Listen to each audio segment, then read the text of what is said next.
All right. So if you're looking to get into the real estate and land development, hang out with us for a minute. We got Luke here. Luke is my guy. I would say all things development. Luke is now officially my guy. The way we got into kind of hanging out and dating Luke is based off of my background personally and my personal emotion around wanting to have a pathway in for those who don't know how to do land development and real estate. When I originally started, and you already specifically already know my entry point, but for those who are watching, my entry point was I initially wanted to get into the industry, and my mom was a teacher. My dad was a janitor. We didn't have any like bloodline into the space, and I also didn't have any connectivity or understanding around real estate. And because of that, I originally just sent a resume around after I graduated from college. I sent a resume around to all the different builders, and they all just kind of blank stared at me. They didn't really give me any time. And then I reached out to the developers in the space and said, hey, can I work for free? Nobody wanted to give me a hand in. And what started my real desire to help people into the industry was an individual. He ultimately basically said, candidly, he said, why would I train up a competitor? And I just thought that was a broke man's way of thinking. And so if I ever got the opportunity, I told myself I would make sure that I was a pathway, and I was willing to give all the trade knowledge and secret that I gained to those below me. And that's where I came up with this own personal mantra for me and the way I go about doing things, which is you do what you do for those who follow. Mm-hmm. And you make sure that you set everybody up generationally to be way better. So we're going to talk to you today a little bit about, the development industry. You've been doing it for how long now? 10 months?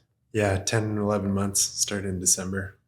Right. Yeah. So give us a little bit of how you and I met and how we kind of initially got started. And then we'll roll into some of the questions we have here that we want to kind of cover with you that talk a little bit about what you've learned in the last 10 to 11 months as you've initiated some land development deals and processes. Let's do it. Yeah. So my introduction to real estate is buying some education, getting started fixing and flipping. Like that's what fell into my lap. So that's how I got started. And then I wanted to grow. And but one of my end goals was doing land development. And I had a deal fall in my lap where we were looking for a house in Orem, and a realtor said, hey, there's these 3 lots.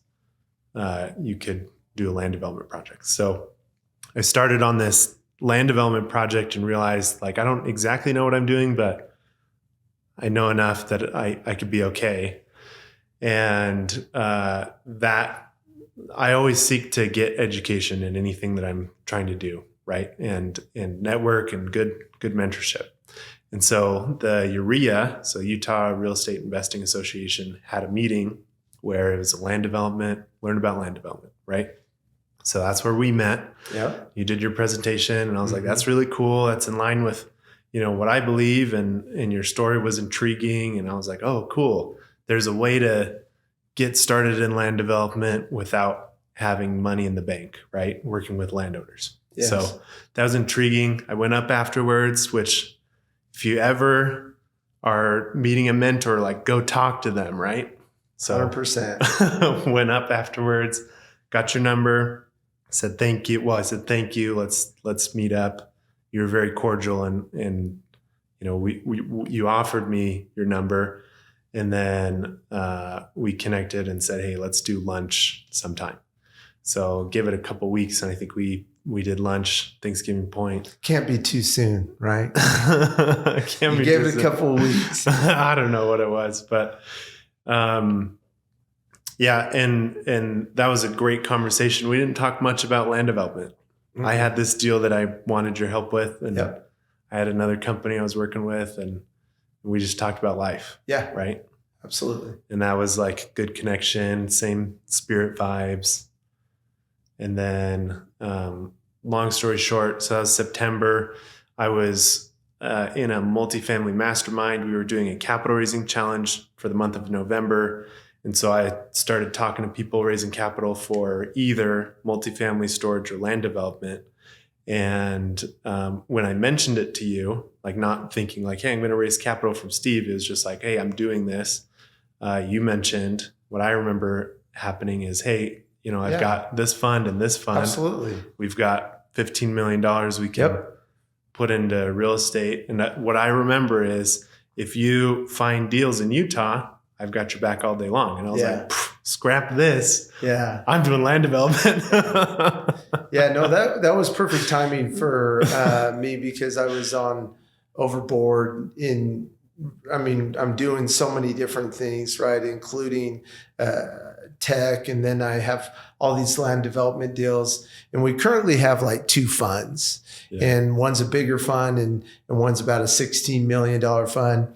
And we rotate the money into land development. And so when you came to me, I was like, well, sure, I'm willing to share. Again, it goes back to everybody else. No one else was willing to share with me and give me a hand in.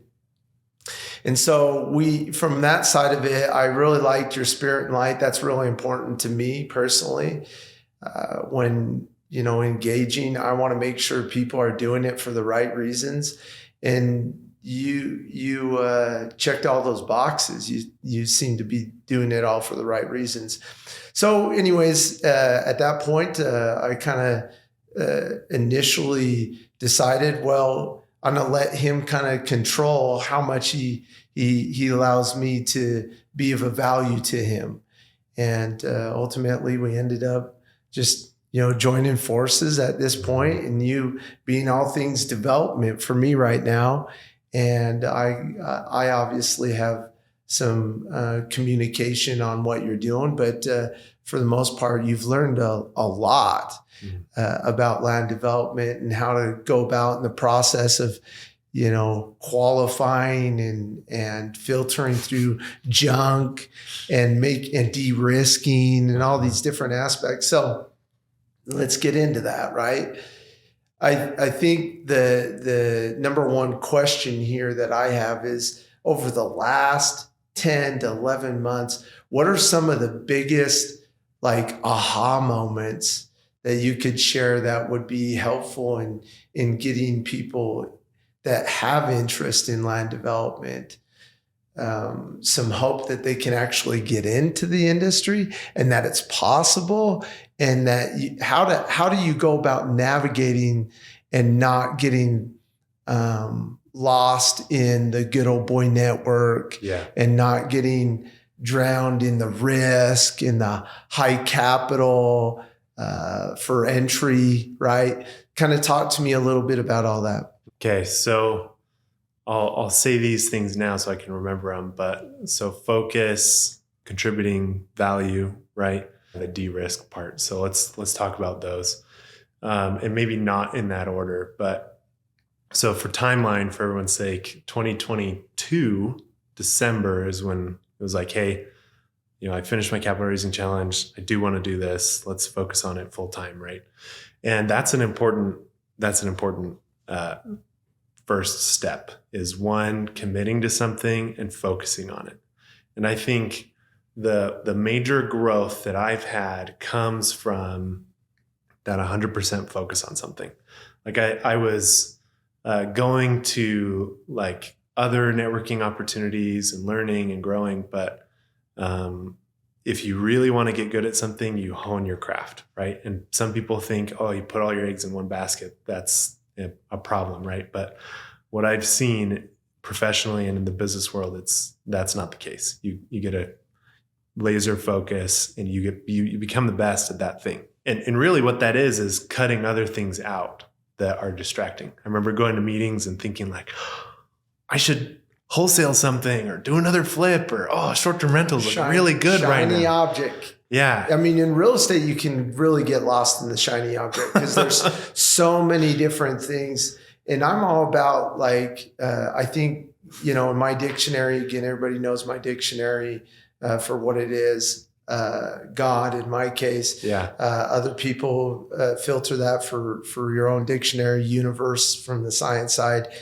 I think the universe is always constantly placing feelings and impressions on you personally and your heart.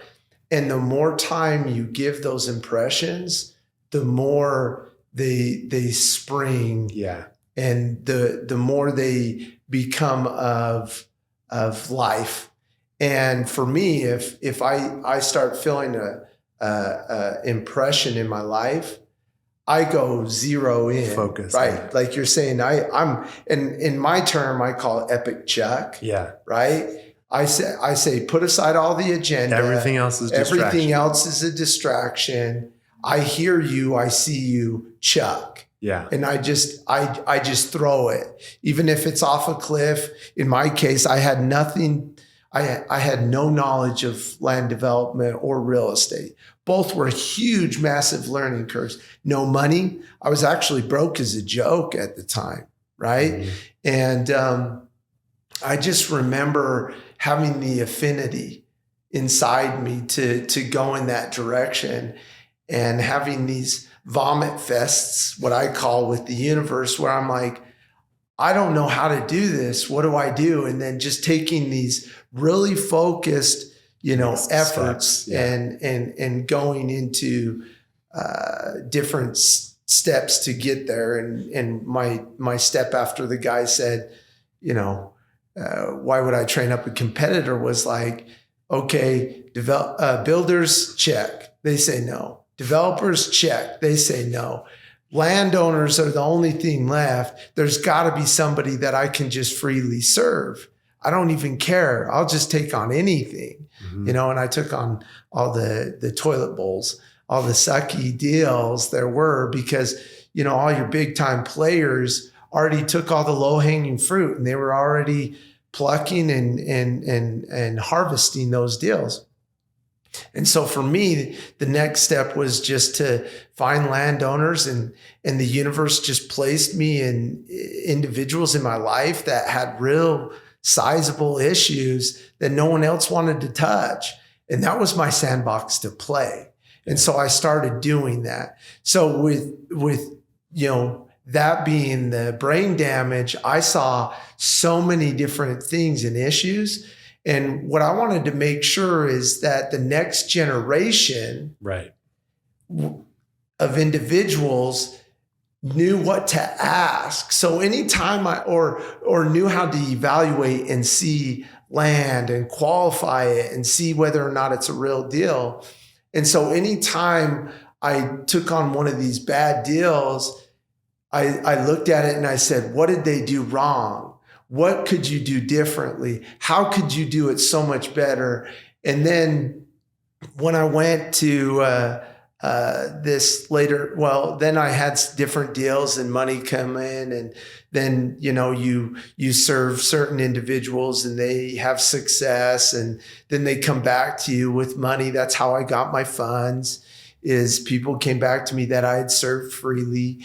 And then, coming down to that, like, you have this structure now in place, and then all of a sudden you get this phone call from the real estate investment group, and they said, Steve, we're kind of fascinated on your story and getting into the industry. We'd love to have you be a speaker. I took on that speaking engagement. The universe always is playing for you. It funneled me multiple individuals. But ultimately it landed with you because you did the epic Chuck. You called me up one day and you said, hey, Steve, like, why do I feel this way? I said, I don't know. But what I know from my past is I give whatever I'm feeling huge amounts of time and value, because then it allows the universe to say, he hears me, he sees me, and then it can pour in what it needs to pour in. Yeah. So let's get into that a little bit. So I took all this information and I had all this know-how, and now I have money backing me. And now I have a guy that walks in and he says, hey, let me learn. Yeah. And I said, cool, let's do this. And we started putting together a structure and a system. But most importantly, I had you put together a list of these questions that are dealing with what you've learned over the last 10, 11 months that we've been doing this. Let's jump into those because I think they're super, super cool. Let me just finish up those last two things. Go ahead. Because you already talked about these, but adding value to people, right? And then so contributing, adding value to people, that creates this drawback from I wanted to add value to you, find deals. You wanted to add value to landowners. They came back to you. Right? Yes. And then, so what do we talk about? Focus, that, and then de-risking, right? We'll talk more about de-risking, I'm sure, but no, we'll you learned about that because of all the issues that you saw, and we see those all the time. So I guess we'll talk more about that. Yes. I mean, one of your first questions you have here is how to evaluate deals, how to de-risk deals, how to maximize the IRR on a deal. These are all good points. How to enroll landowners into developing their property and paying for it. Mm-hmm. That's great. How to develop with no money. So talk to me about what you were thinking around that little section there. Yeah. So that's maybe one of my biggest learnings and one of the biggest curbs that I had to get over, because the industry is, you have to have money, you have to get in there, you have to take on the risk, you buy the land, and the big mistakes is you buy it on debt, you buy it on preferred equity, which is debt. Yeah. And then you hope that it's going to work, and you pay for hundreds of thousands of engineering fees, and then it doesn't work. Or even like a mistake before that is you put it under contract, you spend all these fees, and then it doesn't work out, right? Yeah. We've seen so many of those. So the biggest change in mindset was taking the contract out, taking the like pressure off, and realizing like, let's help the landowner. One, it's their land, it's their ownership, right? Yeah. And so we're helping them. We'll be their stooges. We will work. We'll talk with the city. We'll do our homework. I'm going to digress here, but like, I hated doing my homework at first, right? Oh, I was absolutely. Like, we would, here's all your questions. We would come to friction. We'd come to friction points. Do I have to do this every time? And not in a negative, argumentative way. It's just your natural response to work is like, what's the easiest path? That's what everybody does, right? Right. What's the easiest path? Buy it, put it under contract. And that way I don't have to earn business. I just negotiated it. And from my side, I don't think the universe intended us to play that way. I think the universe has set us up to serve one another and earn each other's trust and confidence. Mm-hmm. And I think that once you've earned somebody's trust and confidence, no contract solidifies at that level at all. It can't even compete. Mm-hmm. And that's something that I learned because I didn't have any legal prowess behind me. I didn't have any attorneys when I was doing this. I didn't have any money. My wife and I were losing on debt daily, and because I'd maxed everything out. Because one thing I told them, and again I'm using my dictionary. One thing I told God when He impressed me with these feelings to go in this direction is I said, I won't quit. I committed to it. I said, I committed to you. And obviously when you commit, everything gets tested. Yeah. Because there's an adversarial component that doesn't want you to shine, doesn't want you to radiate, doesn't want you to be impactful to the future generations that are following, right? He doesn't want you to, this adversarial side to life doesn't want you to empower those around you, level everybody up, because you can when you go to a greater level. So anyways, that's a little side tangent, but I think that's the one understanding, and you're talking to it, is that you have to have all these things really put together to get into the industry. And I had none of it. I had zero, no knowledge, no money, no experience, no network, no like direction. I had nothing, but what I did have is I had feelings, and I followed those feelings with an epic chuck, a willingness to set aside everything else to follow what I was feeling and hearing. And as I did that, just little nuggets along the way kept me going, kept me learning. And he put certain individuals in a timely way into my life. Yeah. And these certain individuals allowed me, and their opportunities and their problems allowed me to learn more. And then that means the next situation allowed me to build on that, the next situation, and so on and so forth, until ultimately I had enough experience to which the universe threw me a real deal. And that real deal, I was able to process through it and have a successful land development experience. And that's what structured this idea of, man, if you just go and serve and you just follow where your heart and your feelings are, it's going to take you into these situations. And they don't have to be encumbered contractually, to your point, when you're saying, hey, contracts, everybody thinks you have to have that figured out from the beginning. Strong arm them in the beginning. Strong arm them, entitle yourself in on a deal, et cetera. And so that's one of the aspects that I've really tried to drive home. And work together with them. To forge something with them. And it goes back to what you were saying regarding like the process, and that you don't have to have all these things, completely figured out. But what you do want to have is a system that allows you to see all the problems. And talk to me a little bit about the system that we put in place that causes some heartburn initially, because it is a lot of work. No, we go through a qualification sheet, and you've had this in a bullet list format that you would use on every deal.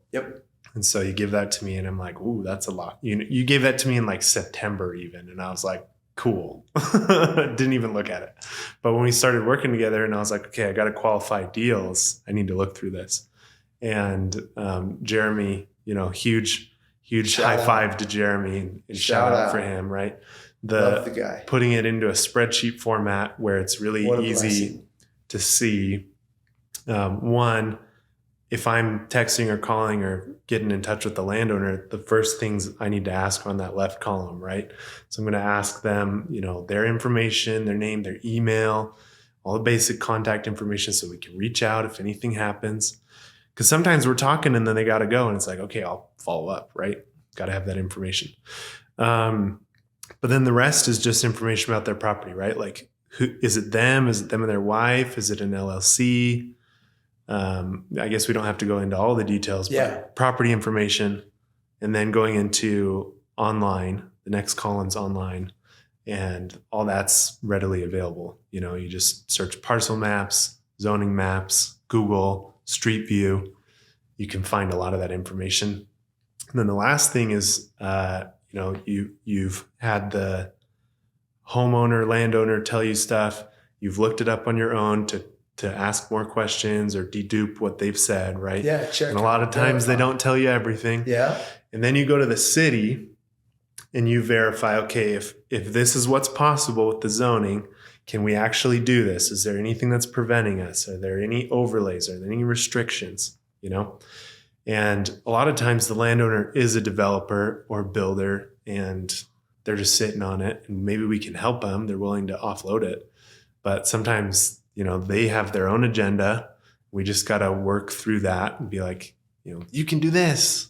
Sure. It's like, well, Sure. no, the city says we can't, so maybe we don't pursue that. But you could do this, you know. In that structure and that process, again, that's part of the reason why I was so willing to give back, and I still am so willing, because I see a stewardship and not an ownership in anything that was given to me, because it came by sure inspiration, and I'm 150% sure on that. And I just remember being in these scenarios and having these vomit fests and going, I don't know what to do. I have no one to talk to. Like, what's my next step? Like, what do I do? How do I solve this problem? Google and I became homies. You know, we really Googled, and I spent a lot of hours reading up on Google and saying, you know, and I'd be in a meeting and people would use jargon and terms. Gotta look those from up. the industry. Gotta look them up, right? Yeah. So I looked them up, and then, you know, ultimately, I just remember some insight that was given to me early on, which was, as you're learning, write it down. As you're learning, write it down. That way, you have a chance for the universe to say, remember. And then you can go, oh yeah. And then you have a reference point to go back to. And that reference point makes all the difference in your evaluation point, or in your evaluation process. And so now what we've done here is we've put together, again, shout out to Jeremy. Him and I spent weeks putting together this spreadsheet that would just allow you to methodically, in an orderly, organize a good flow and a good process timeline for everything, that you can get your questions answered. And and they're the same questions every single time. So it's very repeatable. And over time, like when you initially do it, and that's where we kind of had some static. When you initially do it, it's like, holy Didn't even cow. finish it, right? Yeah.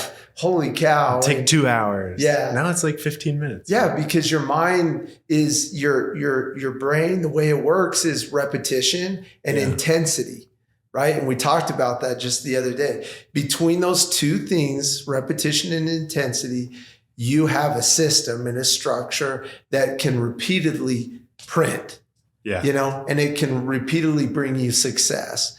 And in a way speedier process, like it ultimately becomes second sense. And people all the time are like, I don't know, I can look at a deal and see it in 10 minutes, you know, and figure it out. Totally true. But how do you get there? Well, we've set up a structure and a process. And what we want to do here at McCleery Company, and with guys that want to come into the industry, is we want to teach them and help them, you know, learn how to first start at the bottom, qualify land, evaluate it, see it for what it is. That's where you learn, and you really understand the details. Then we move you along, which you got really good at that. Then you went into the entitlement process or the acquisition process, and learning how to structure and negotiate deals and opportunities, how it's a win-win for everybody. That's another understanding of the industry that you have to learn how to do. And then lastly is the dirt disturbance, or actually turning dirt, which is your project management. And my point with this process, and we'll get to this, is I just want to train people up to do it with a different spirit and light, to game change the industry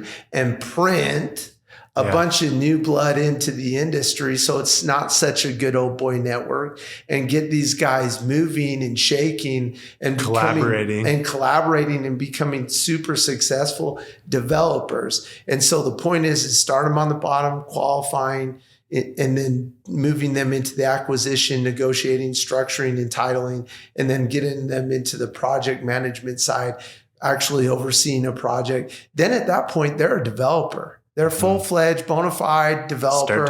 Start to finish. Then they can either give us a deuce and say, hey, see you later.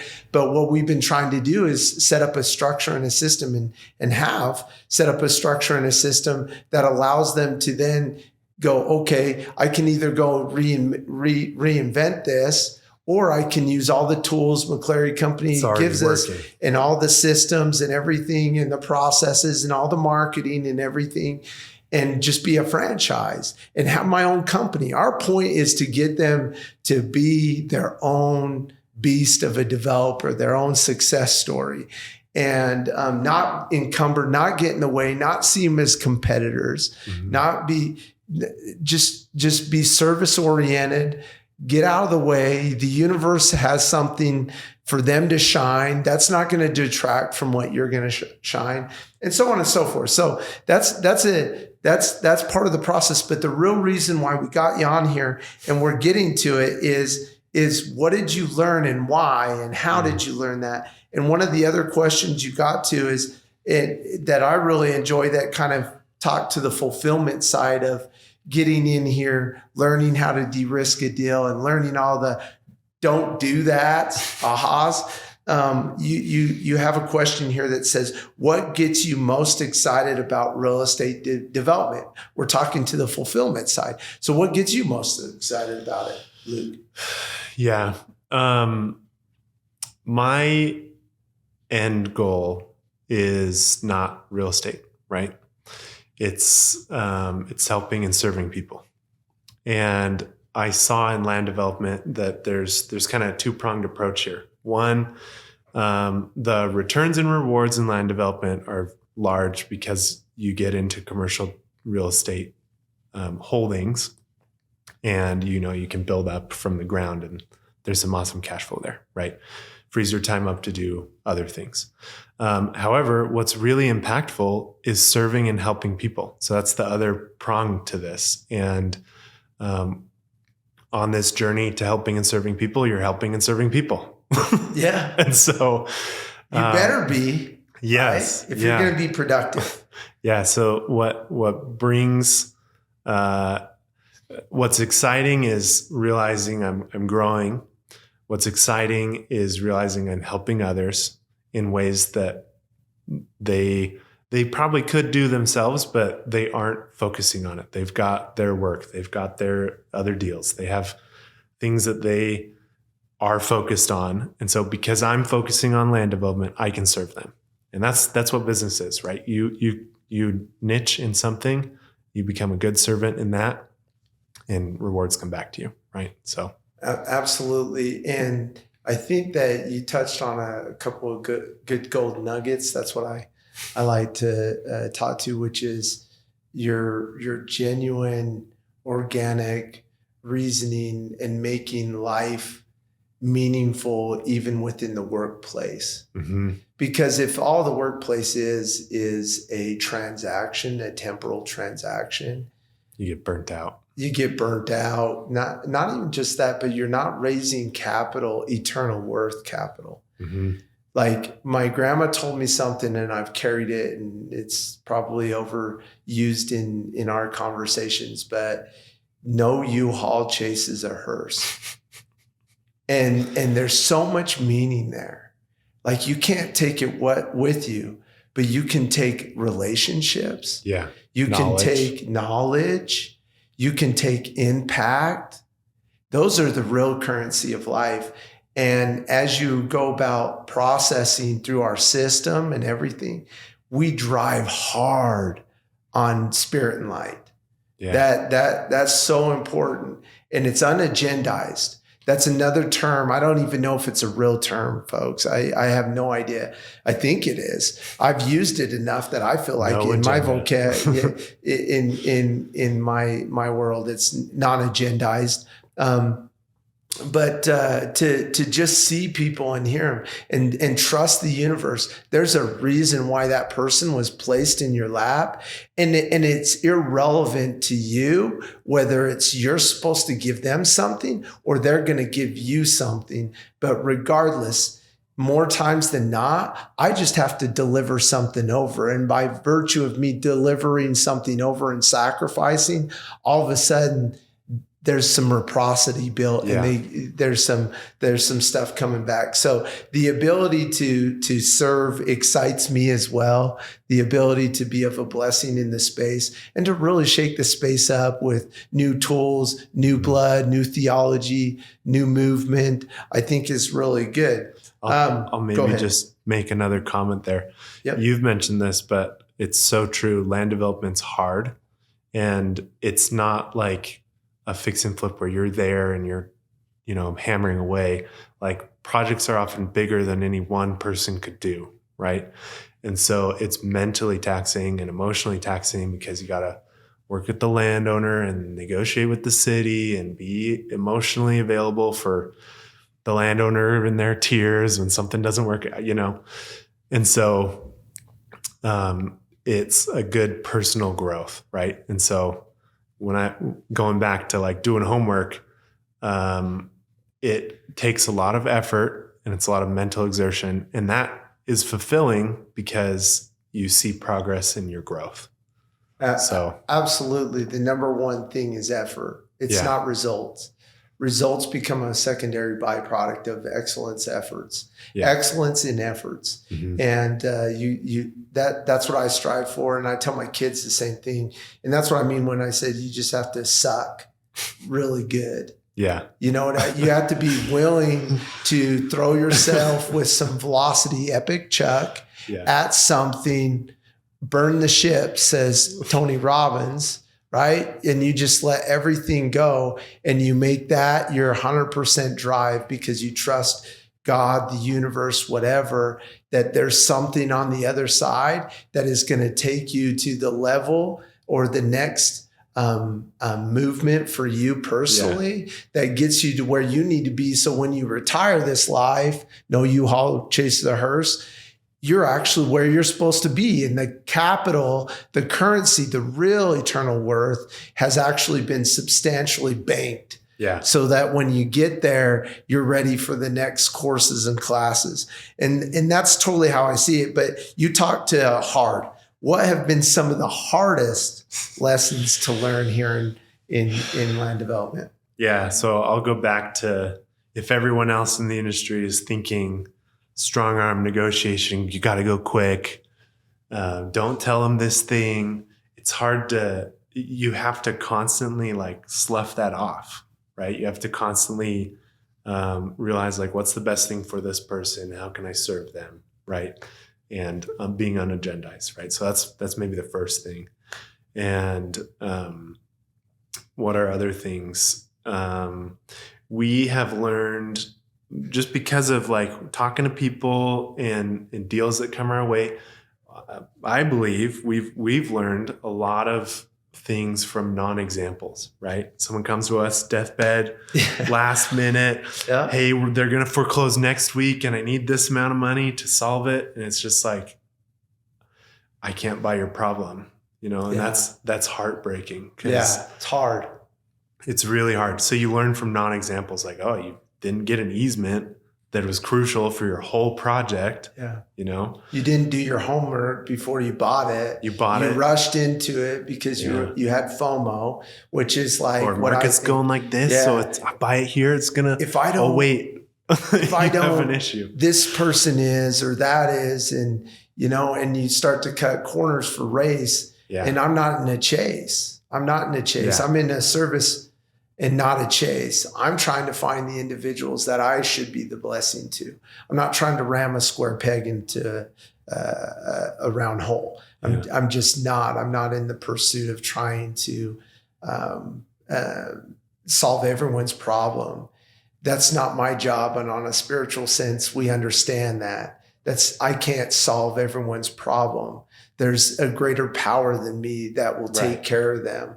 And I just need to play my minimal role. They won. Yeah. Right? They gained huge amount of experience. They're not going to do that again. Yes. And sometimes not buying their problem solves that problem for every other future deal. 100%. So do your homework. That's another really hard thing that when I got started, it's just like, man, there's so much. It's not like just, here's your repair costs, here's your ARV. Can I buy it low enough? It works. It's like, oh, is there bedrock underneath this? Is there geotech studies? Are there like Cost money, yeah, cost time, cost effort, cost brain damage, cost, right? And that's what people are afraid of. And so that's why we do things the way we do ultimately here. De-risk. And clear path to in a money. relational way, not in a negotiated contractual way. And so we're drastically different from the industry that way. And so when people first see us, they kind of tilt their head a little bit like, hold on. What are your terms? Yeah. Like, no term. Let's de-risk the deal. The only term I have here is, can I be of a blessing to you? And then the one thing I learned that helped me shape this trust, this new level of trust, this new thought process was ultimately I realized that my work doesn't equate to dollars. It's not a dollars thing.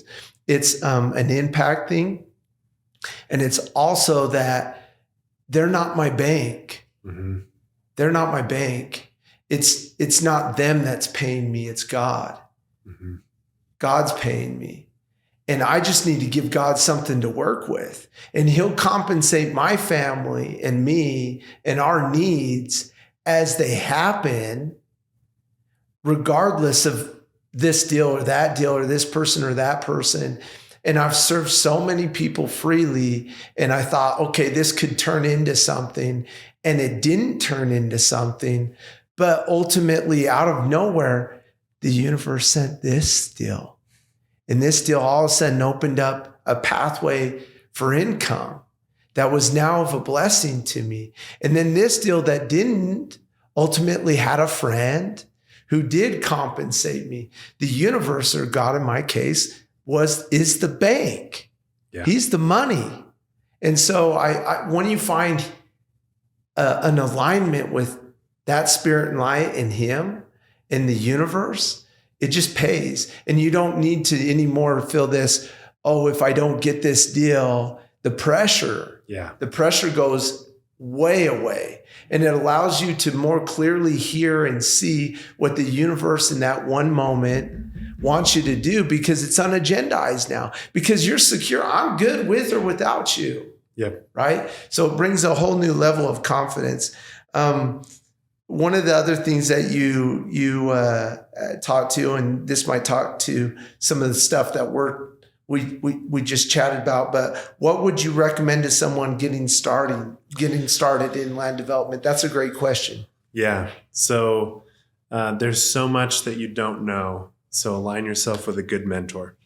And what we're trying to do is create a system. You've already done this. I feel like I'm walking into a playground and like a factory that's like, oh, I just need to put these things together and it works.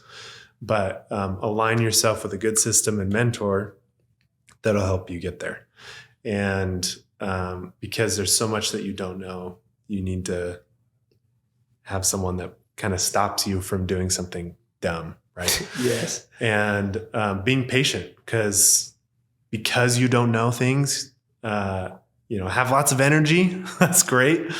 But also be patient, because you're not going to be there on the first time you have a deal.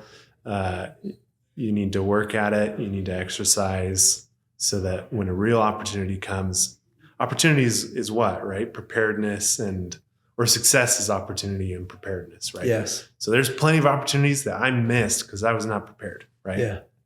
And then I give that same opportunity to you, and you're like, oh, success, because you get how to structure it, right? But Luke, you didn't miss it, buddy, right? Yeah. You did not miss it because you had somebody here to support you that allowed you. I was the one, and that's what, again, going back to you do the things you do for those who follow. Yeah. Is because I want to make sure that what parent in their right mind would look at their kid and be like, oh, I'm going to give you only a portion. This other stuff is proprietary. Yeah. No, I'm going to exude you everything. You want to be a better version than You want them to be a better version. Absolutely. They better have all my years and experience day one. Right. And that's what and you have to be able to structure it in a way that they can walk through it in a way that works for them. And that's a system. Yeah. And that allows them to, okay, why are we asking these questions? And then it allows them to learn within their terms, but within a controlled vacuum environment. So the chaos doesn't feel so crazy. Because to me, I mean, it was out of control. Yeah. It was out of control. It's because I had nothing when I first started. And so my mission has been find them, spirit and light guys, plug them in, give them everything, let your heart beat for them. Make sure that the universe understands that you respect and honor every aspect that you were given. Mm-hmm. And the way to do that is to share the love, is to push it out to those around you. And that has been like the MO. Yeah. And for at least me, and I hope that I've, pushed that, and, and I've appreciated it, because when you're growing, it's sometimes painful. Right. And so I'm going to say this to any new mentee coming in, but, the emotions, like, just keep your emotions in check. You're going to be emotional, but just handle them, because there's been a lot of times where it's like just frustrating, and I'll call you and be like, this is stupid. Like, why did we spend all this time and effort on something that didn't work out? Right. Yes. Because there was something else, right? God's a good steward of his children. And, it can be frustrating because you don't get the whole picture up front, but just,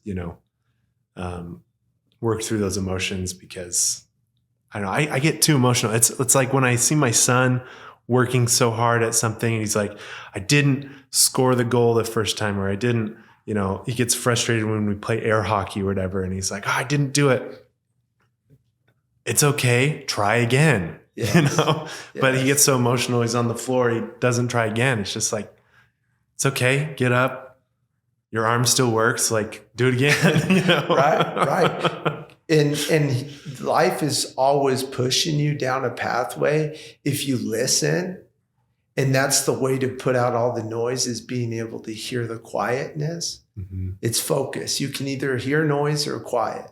They happen at the same time. And it's all your energy and focus. Where do you put it? Where do you anchor? Do you anchor in the chaos that's happening around you? Or do you bank on the fact that he's pushing you in a direction that will ultimately pay massive dividends? And it's not just it's experiential. It's not just transactional.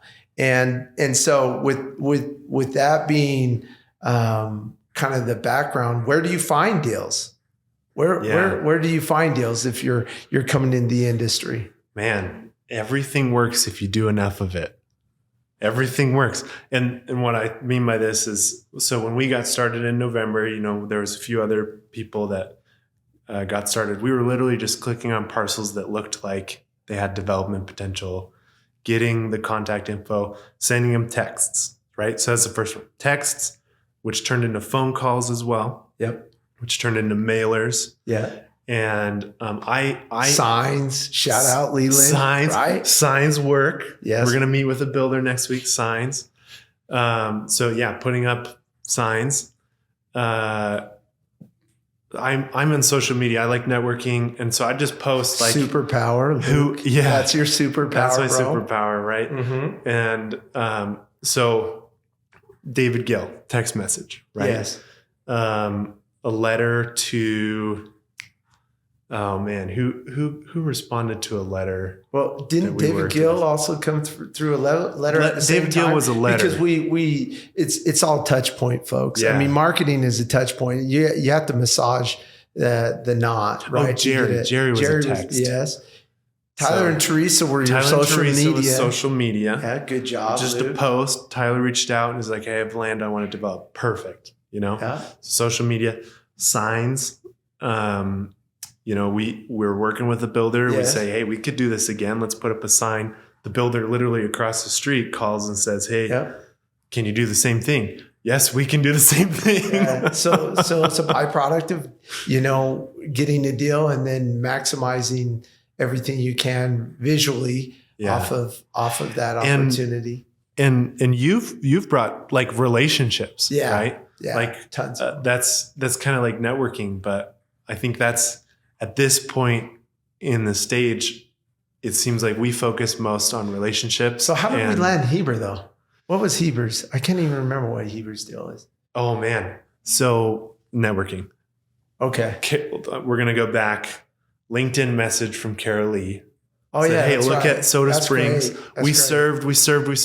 Didn't turn into anything. That's right. But they came back to us and said, hey, we've got this other deal in Heber. You want to take a look at it? Sure. Adam. And it's based on excellence though. Yeah. Exuding excellence. People aren't going to come back to you if they don't feel a level of, surety that, and you have to exude that in a way that carries spirit and light, and you don't have an agenda. We wouldn't have Heber if we were thinking we got to get some money out of this. Absolutely. Right? Because that's a deal where, if we're looking at just, one side of it, it's right there, right? So our traditional model maybe wouldn't be as profitable, but you know what? We're just going to go and serve them. Why? Because if they're lenders and they lend 5 million, not 5 million, but on a land deal, we want to have those kind of people in our network. And sure enough, they've opened up other deals to us where we can potentially help them. So and the serving, cool part, right? and the cool part is you have access to all my experience, right? And all my network, all my relationships, all my capital, all my whatever I do have. And that's your starting block. That's what I was saying about your kid, right? You try to give everybody everything that you have, not some, all of it. And then save it too. Like Bob Wirtz, you gave him everything. He went away. Yep. 2 years later, I pick it up right where it was. Yes. And it's like, cool, let's keep going, right? Like you spent time on Bob Wirtz too, right? Yeah. So we got like it's good to save the effort. Absolutely. And maintain a connectivity to these individuals. When you do an unprecedented job without binding them, there's a new level of trust because no one else is doing that. No one else is willing to do that. They'll come back.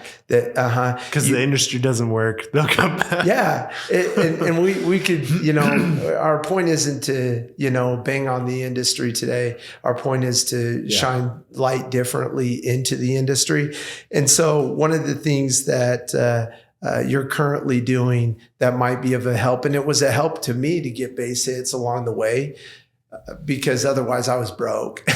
And I couldn't wait through a whole land development deal. And I mean, we'd maxed everything out but because I had a real estate license, random opportunities came to me where, I could just do traditional deals, just your traditional, hey, a buyer, whatever, a family member or a one lost cousin somewhere, comes into my purview, and I can, step aside and land some deals that way. And so the question that you have here, do you need a real estate license to be a developer?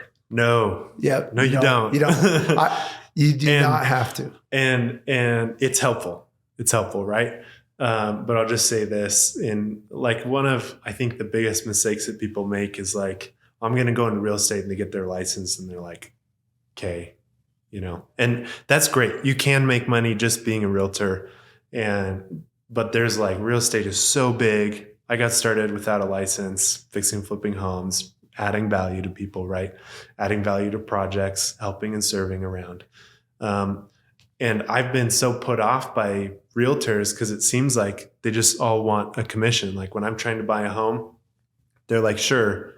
And they send me stuff that I don't like. It's like, are you listening? So I've been put off. Like, I don't want a license because I don't want to be that guy. Yes. Now, what's switched is I just realized like, you work with the industry and you have to play the game too. Yeah. And it is a no-brainer for my wife and I. Were looking for a house, right? And so I've submitted offers without the 3%, and they look at me like, no, this is below the offer price. I'm like, okay, if I submit the same offer as a realtor, they're like, yeah, sure. So, okay, cool. I'll just get the 3%. Yes. So that makes total sense. Also, I noticed we're helping builders all the time. And we do all the due diligence and the work for the deal, and the realtor does the paperwork. And I'm like, I can do paperwork. Yes. And I'll probably be a better fiduciary for Carlos or for maybe Jeff, if we work with Jeff, right? Yeah, right. Then maybe the realtor has any clue of what they're thinking, right? And so it's just like, how can I be a better tool? So I am getting my license. Do you know what's helpful though? Having the MLS access. Yeah. So even if you don't have a license, work with someone that does have a license, because you do need to do your homework getting values. You do need to understand what's going on in the market. Yeah. So like the IRDA analysis. Oh yeah. Man, if we didn't have MLS access, that'd be hard. That would be rough. So a license is a tool. Plus, it's a tool. It's not a have to in this space. And I got mine ultimately, like I said, and you got yours. So, I mean, teach his own. One of the last questions that you asked that I appreciated was, what are your thoughts on working with McCleery Company to learn development? What are your thoughts there? And I'm probably more appreciative of this question because it's a sentiment now between me and you, right? And a relationship. And so emotionally for me, I hope there's huge value, right? Yeah, there's huge value. Like I said before, I feel like I'm going to give a couple analogies here, but I feel like I'm walking into a factory where all I have to do is put the pieces together and then put it down the line and it'll turn into something, right?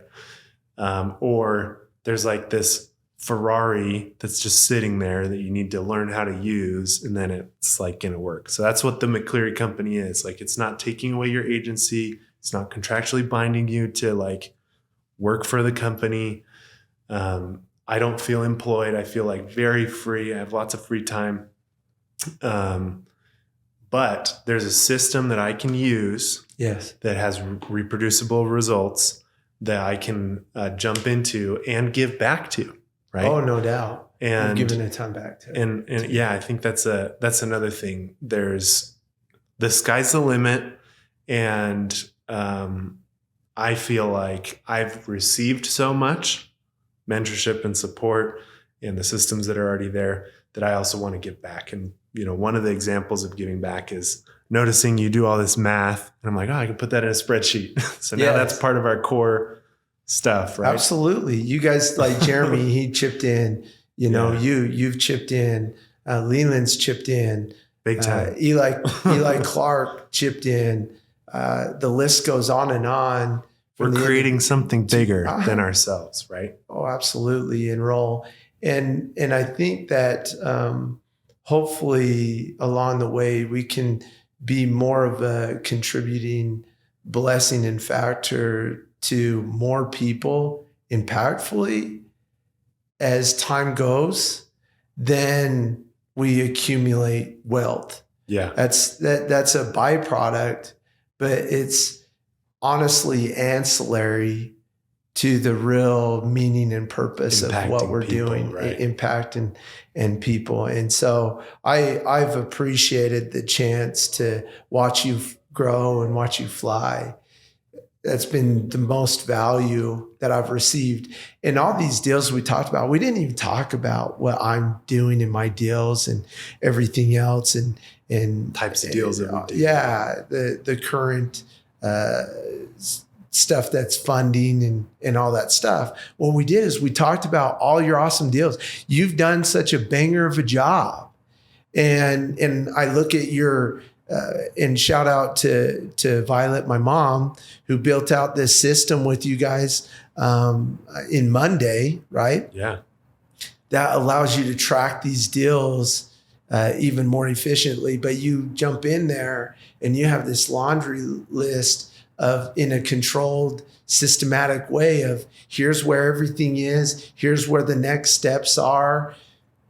You've up leveled what we're doing here, Luke, Right. and I'll be forever grateful to you, to everybody. And that's part of the reason why when we did this whole change to McCleery Company, which was pushed on me by everybody else, and not because I don't care to be the focal. I could give a rip less. What I do care about is utilizing my platform to help everyone around me find a place to shine. And you've definitely exuded a level of shine here at McCleery Company and everything we're doing. And the powered by NAXA part, and maybe one day we'll just do a warehouse, whole thing. right? Yeah. That's already prepared. Yeah. And when I'm saying powered by NAXA, and this tool and this tech that we've been spending money, endless amounts of dollars to get going, is because I wanted to pay homage. There's no marketing on my end that says McCleery Company and then doesn't fall with powered by NAXA, because I wanted to pay homage to powered by everybody, the system, the process, what everyone brings to the table here is the real merit and the real value. And it's not the name McCleery. I mean, I'm so grateful for my grandparents and my heritage and all the stuff that they're doing. And I have no doubts that they're exuding, some factors on what it is we're doing here. And so the namesake, cool suits, but in reality, it's the powered by. Who am I powered by? And what am I powered by? And what is, and can I exude that out impactfully to the world? And I think you've brought the Spirit and Light to level that up substantially. And so I appreciate the window to sit here and talk. What would you lastly say to anybody that's kind of looking and maybe watch this or watch some of our other videos? What would you say if they're going, how do I do this? What would you say to them? Yeah. So one thing that I wanted to bring up that is being reminded to me right now is so that focus, right? Why do you need that focus and intentionality? Is because when you become a focused channel, God can improve you, God can bless others through you, and He gives you the best ability to grow. And so I think that's what I just want to share. Like, the focus and attention that you give reaps huge rewards personally, socially, around you. You're blessing other people, and then it'll come back to you. And it comes back in personal gains, financial gains, all the things. But like, give it your all, right? Because the epic check. Give it your epic check. And you can grow at an unprecedented rate because you're putting away the distractions and you're doing that. Absolutely. And one of the reasons, if you look at our logo, we have down at the bottom, it almost looks like a guy's giving somebody a hug. It also at the same time has kind of a pathway that opens up to, doors, multiple options, and that's intended. That's very much inspired. And I appreciate just being able to give people a pathway to an open door, have a place, have a safe place where they can go. So if you're looking at it, I would love to be, and we would love to be Luke. We would love to Whoever be a comes resource. Starts where everyone else has contributed. It's not day one, it's now day. Come and reach out to us, give us a call. We'd love to be of a resource and help, unagendized. I don't really care. We're just trying to find what's best for you. And if that resonates and that feels good, receive it. If it doesn't, I always tell everybody, chuck it, throw it away. I just want people to get what they need to get from us and move on and continue their pathway to where the universe would have them go. So find us at McClearyCompany.com. Reach out, connect with Luke. Luke's our guy. He does, I'm serious, he does all things development at this point. So McClearyCompany.com. And we'll talk to you guys again. I have no doubt, and we'll be of a blessing when you reach out to us. So let us talk soon.